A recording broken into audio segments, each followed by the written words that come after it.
You're listening to Operation Self Reset, episode 154 with Jake Naraki.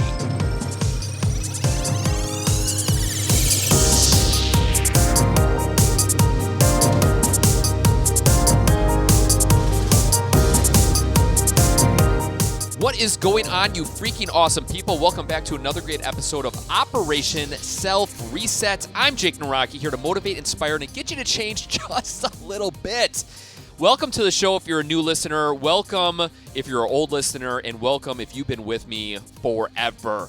Today we're talking about something that affects every single person, F-E-A-R, fear. The science of fear, what it's about, how do we get over it, and truly, why the heck are we scared of things that we really shouldn't be? With that being said, you guys obviously rock. I mean, you know that. You're pretty cool. You're pretty awesome. And I'm really excited because this is like a twofold for me. Not only am I sharing some really good wisdom, but I'm also kind of practicing for the big seminar that I'm hosting here in Milwaukee, Wisconsin. That's a little plug. It's called Self Reset Power. And if you're interested in signing up, head on over to selfresetpower.com. And if you would like a discounted rate, or discounted ticket, I should say, type in the promo code RESET, R-E-S-E-T, and you'll get a sweet, sweet deal. Really excited and absolutely nervous. Yep. I have fears too, people. I mean, I'm not like some superhero.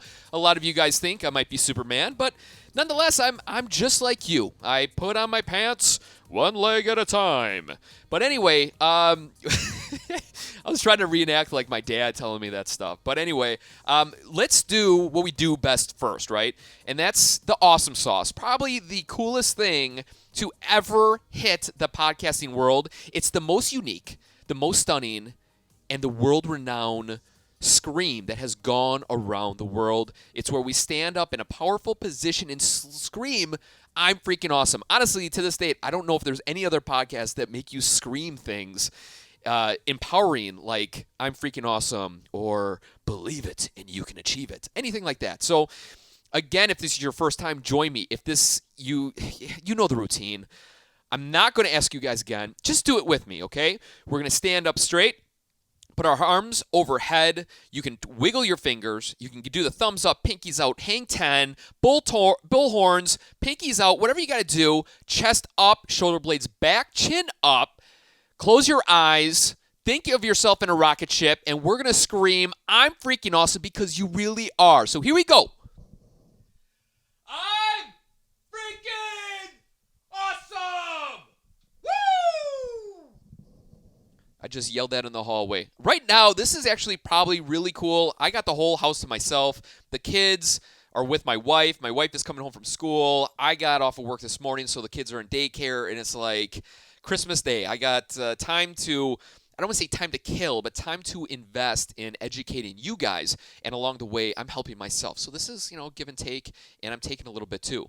So with that being said, let's get into the science of fear. Now, before I do the science of fear and what it's about and how do we get over it, there was something that I was doing today. Speaking of the family coming home, I am the cook in the family, and tonight I'm making a traditional meal of meatballs and pasta, right? And so with doing a traditional meal, I decided to jazz it up and to hide vegetables in the marinara sauce. So marinara sauce, you pour on the pasta, you pour on the meatballs, and you're good to go. Well, I'm adding guacamole, I'm adding beans, and I'm blending it together. And so not only is that sauce going to be, it's going to be lighter red, but it's going to have high protein from the beans. It's going to have a lot of high fiber from the beans. It's going to have a lot of good oils because guacamole is made out of avocado. And avocado is a superfood. And they say, technically, I don't know, hopefully I'm never going to try this out. They say that you can eat avocados and live forever. As in, if you were stuck on an island and the only thing you had to eat were avocados, you would be good to go. It has all the amino acids. It has a lot of healthy fats. It has the oils. It has the fiber. It has the protein. It is truly a superfood. And so if you're looking in the grocery store next time, you're like, what should I eat? I need to start eating healthy. Grab yourself an avocado. The bad part is they're pretty expensive, but they're absolutely delicious. And so I'm adding those things to the marinara sauce. And so the first step in fear is doing something that not only just scares you because we're going for the big things, but do something outside of the norm. And a lot of people, I think the reason why they don't like to cook is because they're afraid of messing up, that they're afraid of, doing it wrong, or it's not going to taste good. Nobody's going to eat it. People are going to get sick. And the only way to become a better cook is to experiment and obviously to try it. So obviously I enjoy cooking, so there's no real fear in it. But it just reminded me that some of us choose not to do things because we're scared of the consequences. And that scared, we separate from the fear. So when people say, what are you fearful of? Or what are you, what really freaks you out? What does fear mean to you? We go for the big things, right? Starting a business, getting a new boyfriend or girlfriend, traveling the world, relocating your home, starting a family, traveling to Mars. Something like that. We always go for the big things, but in actuality, fear is really the small things that we just choose not to do. And so my challenge to you right now, and this is early in the conversation, we're going to have more conversations about fear, is to really analyze your day. What is it that you seem to avoid? When you cook, is it just always frozen food that you pop in the oven? Maybe you should try to do a little homemade stuff. When you go to the coffee shop, do you always just get your coffee with cream and sugar? Why not try, a cold brew coffee that has less acidity that can actually benefit your body as opposed to build up the acidity in your body? Just, again, small things that we really don't pay attention to. And so instead of thinking like the grand scheme things, we can really dial it down and bring in that microscope and see the small things in your life. And as a catch-all here, I want to make sure that everybody's on the same page. And there may be some very macho men and women out there that are thinking, Jake, there's nothing that scares me. Nothing.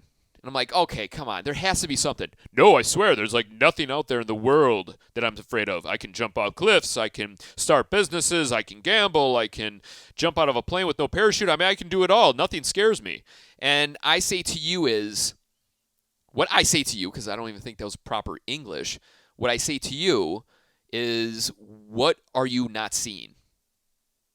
And we call that, what do we call that, Jake? Let me pull up my slides here from the presentation to make sure that my presentation is in alignment with the things that I'm speaking to you.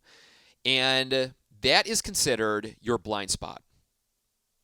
Okay? So the things that you feel that you're not afraid of, or you feel that you don't have anything that scares you, you feel you're pretty daring, you're able to, control your life, you have everything going for you, there's nothing that really sticks out to you. Everybody has a chink in the armor. Everybody has something that just freaks them out. Everybody has something that does, not maybe curl you up in a corner, but it does alter your direction in life. And so it's as if you're afraid of water slides, you're just not going to go down water slides. It's not that you're like, oh my gosh, there they are, I'm so scared of water slides. You're just not going to go on them. And so to you don't think you're afraid of anything, but in actuality, you just divert away from things that you know you're afraid of, and you don't even analyze it. And so I kind of want to do a little wake-up call here, and to make you guys realize that, look, there's something that scares all of us. And if you really feel that there's nothing out there, I want you to go to your best friend, your husband or spouse, your kids, your parents, whoever that's really, really close to you, and I want you to ask them, what am I afraid of? Like, not just the big things, but like, what do you see that I always turn away from? Is it when we go in the boat, do I not like to jump in the water and go tubing? Am I afraid of tubing? Even though I don't think I'm afraid of tubing, am I? And these individuals will give you and show you your blind spots. And once you see the small chinks in the armor, it will make you realize that you are human. No, it'll make you realize that not everything in your life is going great. It'll make you realize that, wow, okay, there's areas of improvement. Because there's a lot of people in this world that act like they got it all together. And we all know those people. And those individuals that act like they have it all together are not looking at their blind spot. And when I was coming up with this theory of the science of fear and about the blind spot, it made me realize I try to act very macho when it comes to this podcast and my personal development company, only because there's a lot of people that do not care for it. And you're going to get that with anything. So it's not like I'm any more unique than you if you're to start something. And so I try to build myself up, and I keep on telling myself, Jake, I'm doing the right thing. I'm following my path. I'm following my purpose. I'm doing what really lights me up. I'm teaching, but I'm also educating myself. It's entertaining. I really enjoy it. And I kind of keep on repeating these things, which is really good because it builds my confidence, it builds my self-esteem, and allows me to stand here and to speak to you like the way I am, with energy, with compassion, with charisma. But also, too, it makes me realize, what am I missing? I act like, quote unquote, I have it together, but what am I missing? Am I hurting people throughout this course? Am I lacking the agility to work on the things that I should be working on, but I think I have it all together? And so I need to ask my wife more often, what's my blind spot? Where is it that you think I'm fearful? Where is it that you think I can improve? And of course, we're going off a little tangent. It's not all about fear and what the heck scares you, but I think you guys get the idea. So that's really the first step. And to really dive now into the science of fear, because let's get into, let's go to Six Flags, let's put on the harness, and right now we're going up the roller coaster, right? And then at the top of the roller coaster, you're kind of just coasting, right? You hear nothing. You hear the wind wisping through your hair, and then you see the first dive down that roller coaster. So here we are. We're diving down that roller coaster. And I kind of want to open the page and start with, when we struggle, we use fear. When things aren't going well in our job, relationships, our business, in our sports, activities, community relation things, or just hanging out with friends and family, when things aren't going right, we blame fear, right? And we don't do that as in, oh, fear did not allow me to do that today. We blame everything else. And when it comes all back down to is that the underlying thing is fear. Afraid to be yourself, afraid to have confidence, afraid to have self-esteem, afraid to stand up for yourself. And so fear is one of those things that really just is kind of the underlying thing of why we're not achieving more than what we should. And again, when I say achievement, you can relate it to success. But again, success is not just the fame and fortune. Success can mean anything, right? Happiness, fun, love, gratitude, giving, growing, whatever it is, that's success. And so when we struggle, we use fear. The military has an awesome kind of quote, they say. They say to honor the struggle, or to embrace the suck, and that's what they say. And they use that because they know that there's going to be times in their career of service in the military that's just absolutely going to suck. It's raining. It's cold. You have no dry clothes. Your gun doesn't work. You're laying in mud. All this stuff. Embrace the suck. There's nothing you can do in that moment, but all you can do is to embrace it, to eat it, to honor the struggle, and to move forward.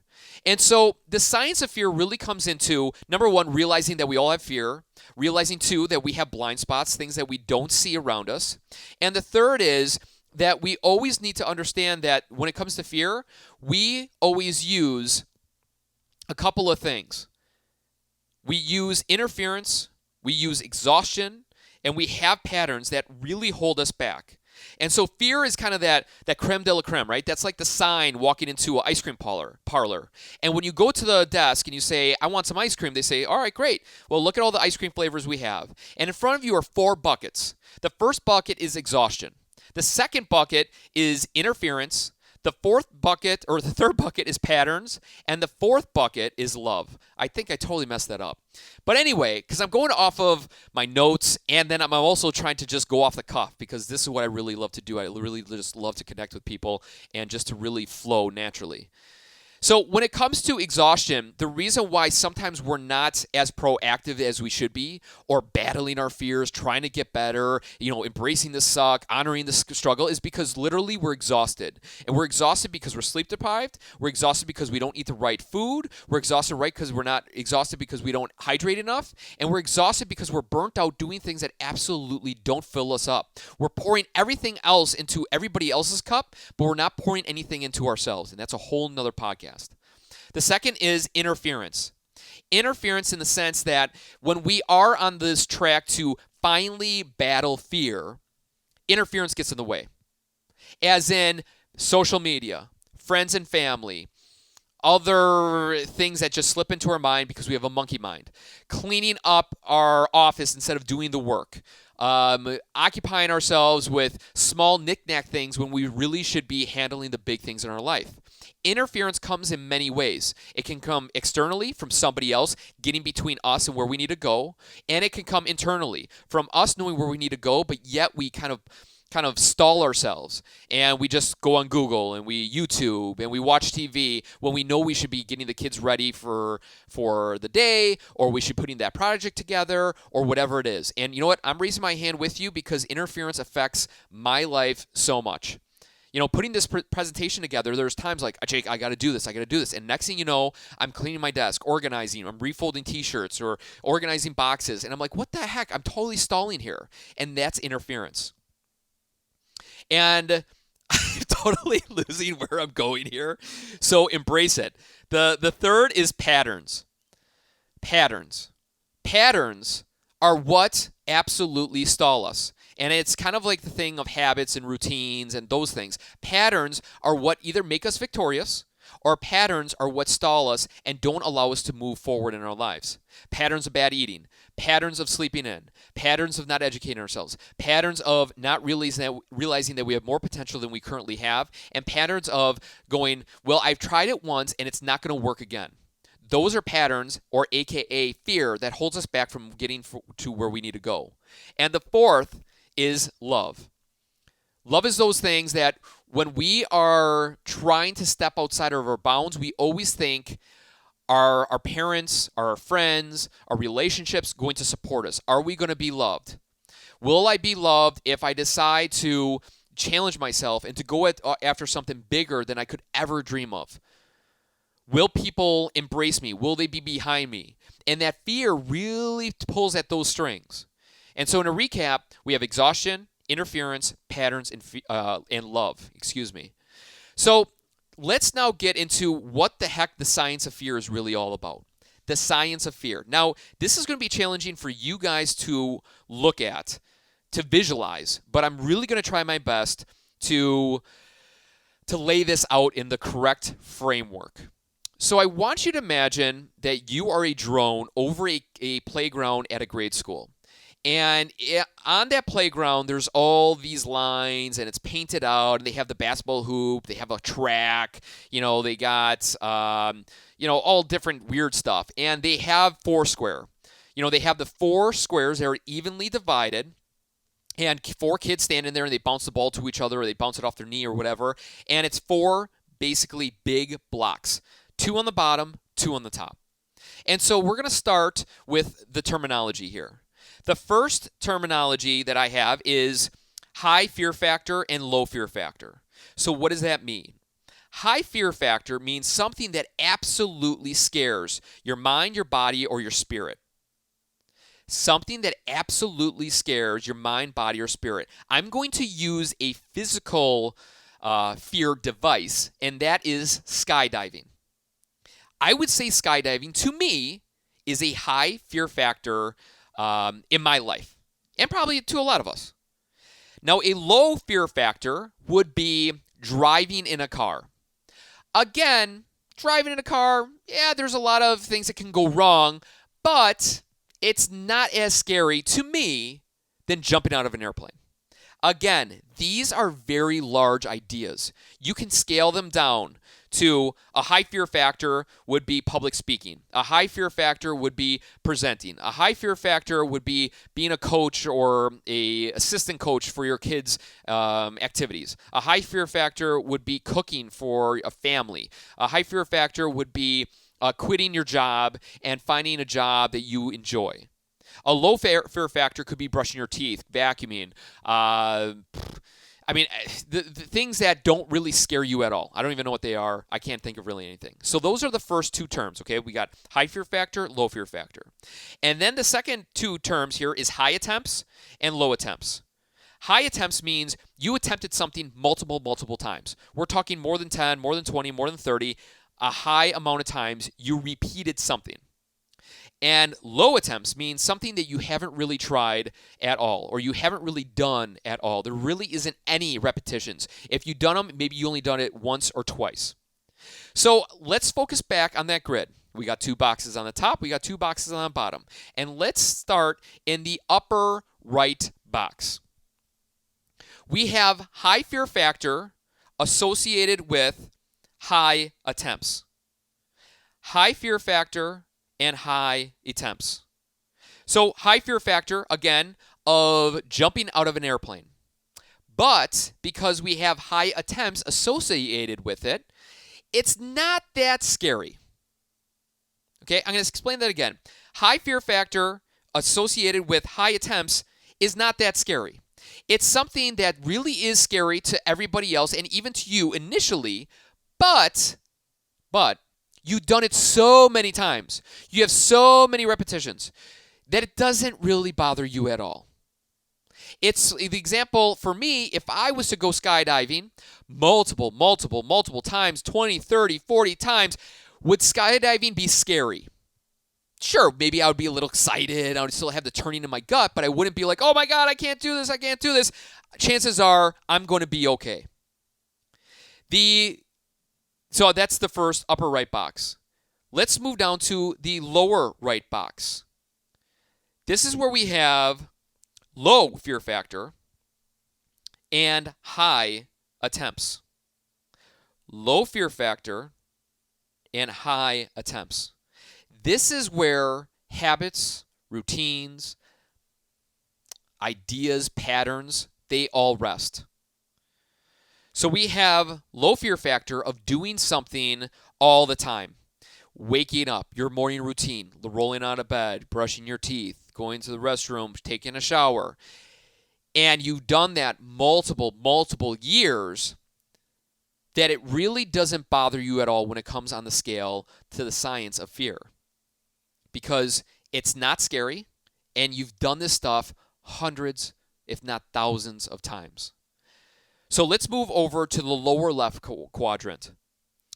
Low fear factor associated with low attempts. Something that's not scary, but because you've never done it before, it doesn't really bother you if you have to do it every once in a while. For example, of going to the dentist. It has a low fear factor and low attempts. You do it every 6 months. It's not that scary. You really don't go that often. You take care of your teeth, you're good to go. But the real science of the fear lies in that upper left quadrant. The high fear factor associated with the low attempts. This is where fear absolutely thrives. And I don't care if you're a man, woman, child, infant, that's my phone, a person that has done and lived a very, very long life. Everybody starts here, and this is where fear literally plants its seed. In the high fear factor with the low attempts. High fear factor of never jumping out of an airplane or jumping out of an airplane, high fear factor. Low attempts, meaning I've never done it.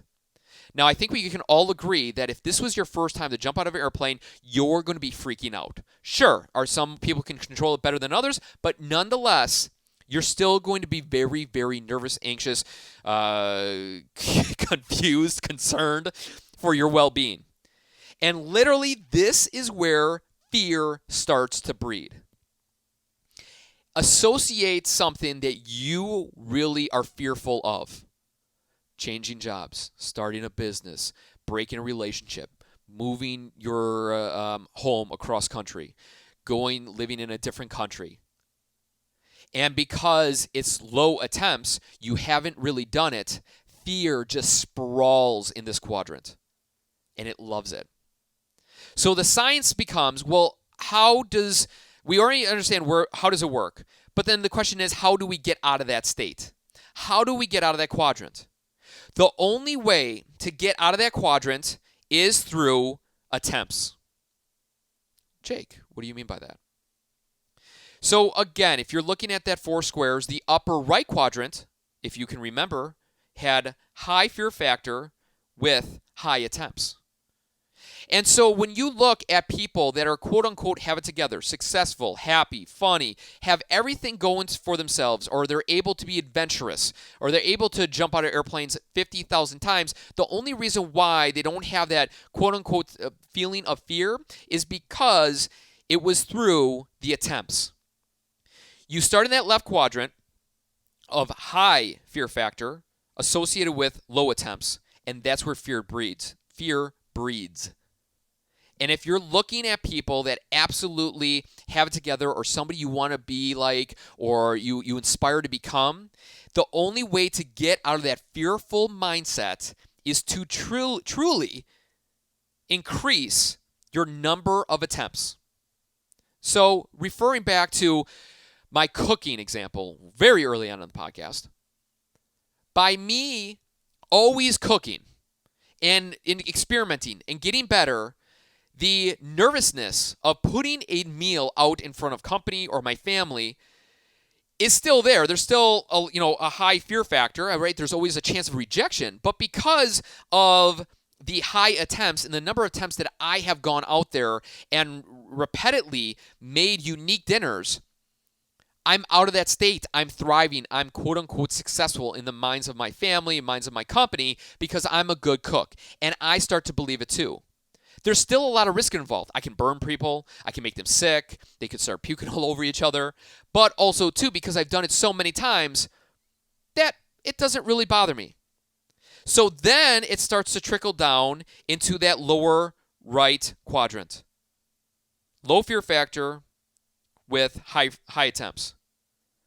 And once you kind of get into that quadrant, life's good.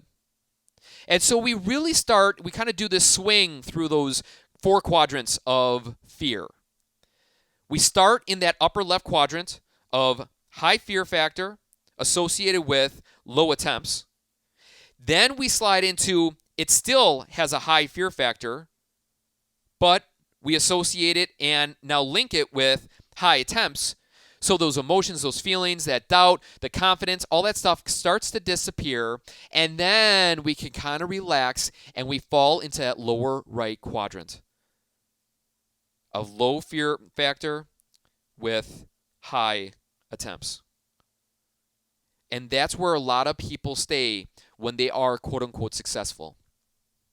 Richard Branson, Steve Jobs, Jim Carrey, Steve Harvey, any athletes, anybody that has gone anywhere, done something that we all know about, they all started with us in that upper left quadrant.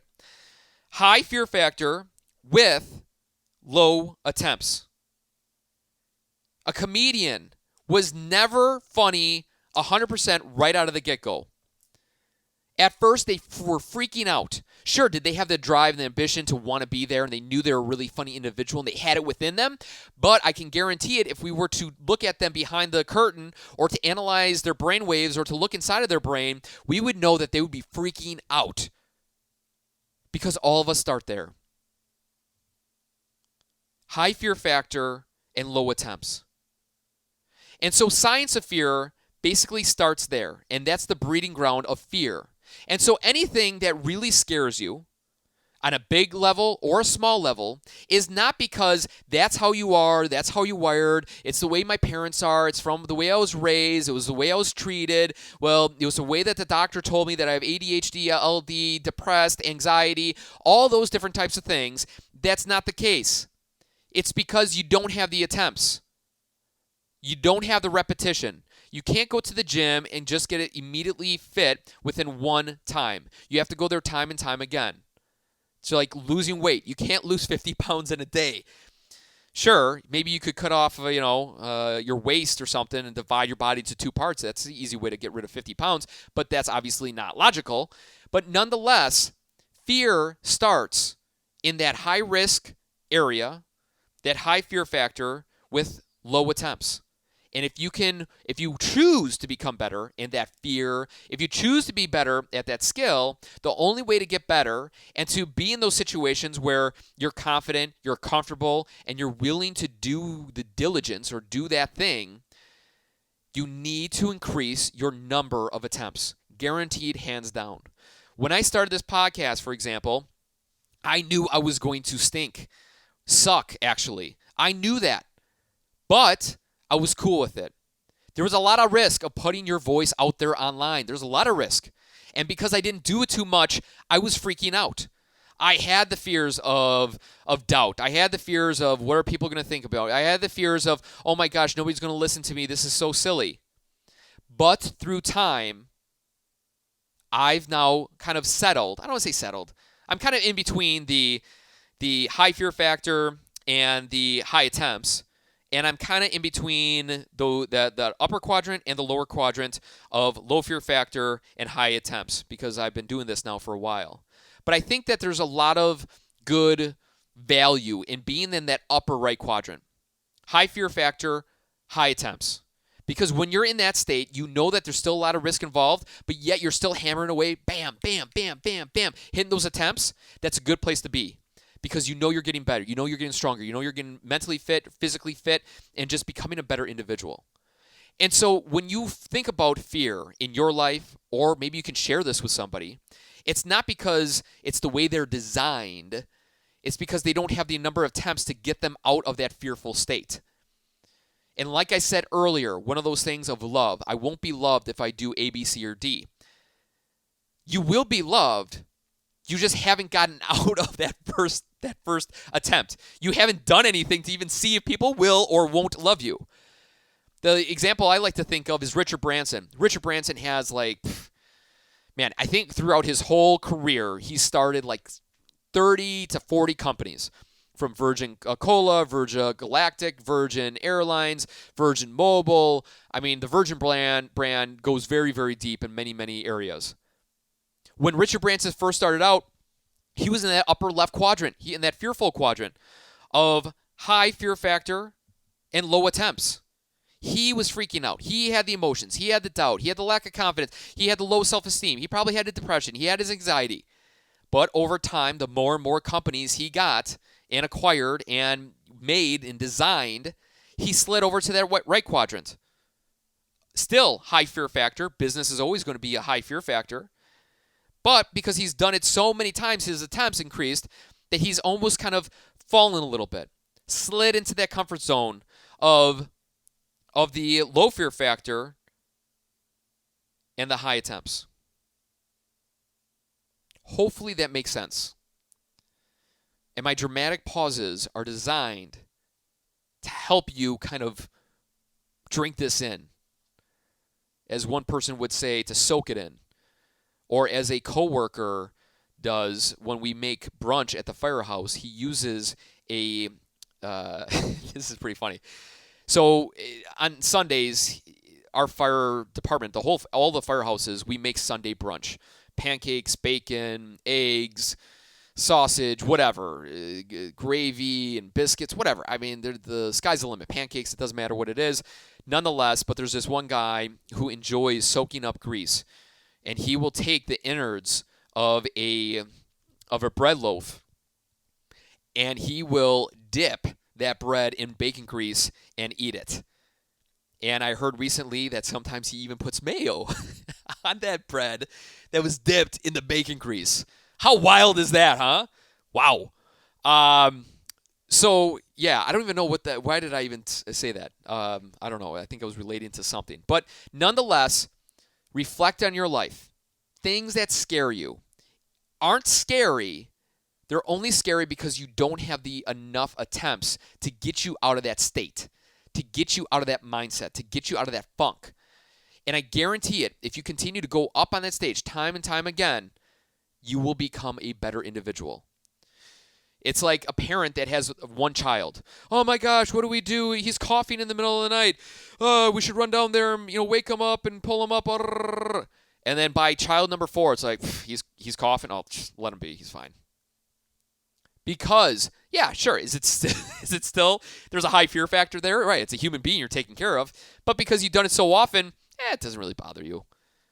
You know what to do. You're a seasoned vet.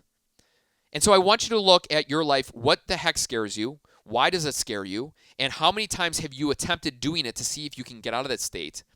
And also, to appreciate the victories.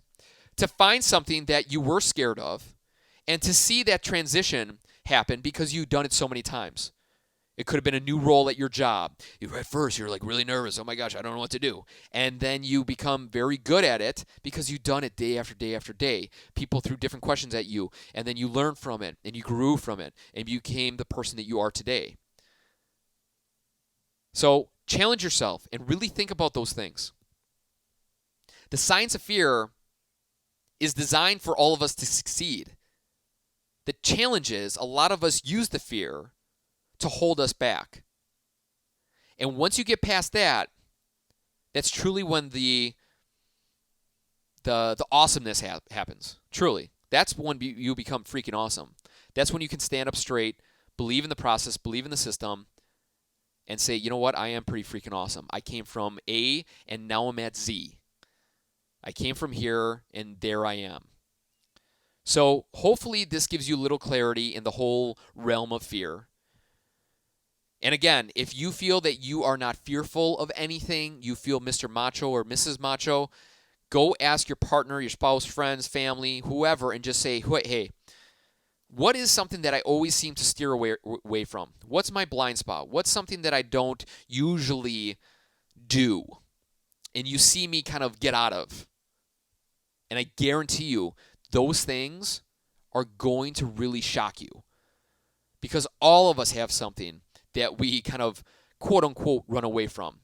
And so it's up to you to find those things. And if you're truly in the mindset of becoming better to do that reset, it all starts with understanding the chinks in your armor.